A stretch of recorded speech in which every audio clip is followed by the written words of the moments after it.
ரெண்டாந்தி காலமே 8 மணிக்கு ஸ்டார்ட் பண்ணினோம் லபூச்சி ஜல்லூர் பாயிண்ட் போகிறதுக்கு. அந்த போகிற வழியில் ஒரு மலை உச்சிக்கு மேலே நிற்கிறோம். இந்த சைடில் இப்போ ஆல்ரெடி டாப் ஸ்டேஷன்லாம் இது ஐஸ் விழுந்திருக்கு. அங்கெல்லாம் கிளைமேட்டு கொஞ்சம் இதைத்தான் இருக்குது. வெயில் அடித்தா கொஞ்சம் கம்மியாகும்னு சொல்கிறாரு. இப்போ நாங்கள் கிளம்புறோம். இங்கேருந்து 5 மணி நேரம் பை வாக். டாப் ஸ்டேஷனில் எங்களுக்கு அந்த மலையை க்ராஸ் பண்ணி அந்த சைடு போகணும். அங்கே போய் ஒரு இடத்துல இன்றைக்கி கேம்பு. அபாரமாக இருக்குது கிளைமேட்டு. ஆனால் ரொம்ப த்ரில்லிங்காகவும் இருக்குது, ஆனால் டயரிங்காகவும் இருக்குது. நேற்று பனிமழையில் நாங்கள் போகிற வழியெல்லாம் மிஸ்ட்டு ஐஸ் விழுந்திருக்கு, ஐஸ் கட்டி.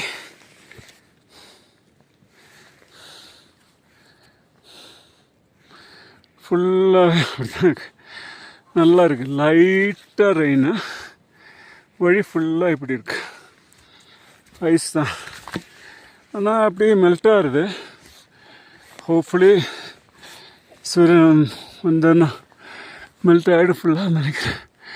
அந்த மேலே ஒரு மலை ஃபுல்லாக ஐஸு கவர் ஆகிடுச்சு. மேலே சைடில் எங்கே பார்த்தாலும் இப்போது மிஸ்ட்டும் ஐஸும் தான் இருக்குது. டெம்பரேச்சர் ஒரு 2 டிகிரி இருக்குதுன்னு நினைக்கிறேன் இப்போது. அவ்வளோதான், சூப்பராக இருக்குது. 3ஆம் காலமே இன்றைக்கி 6:30 மணி. இப்போ தான் ட்ரெக்கிங் ஆரம்பிச்சிருக்கோம்.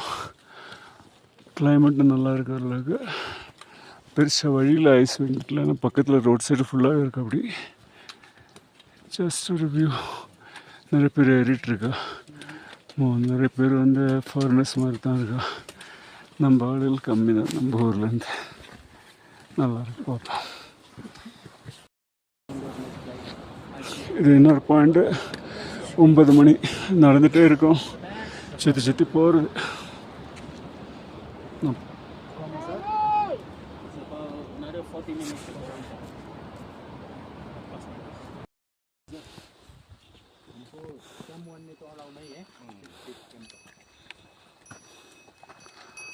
ஆல்மோஸ்ட் பக்கத்தில் வந்தாச்சு.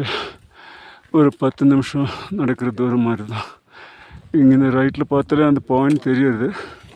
ஒரு 10 நிமிஷம் கூட நடக்கிறோம். இப்போ வியூ நல்லா இருக்குது, மிஸ்ட் எதுவும் இல்லை.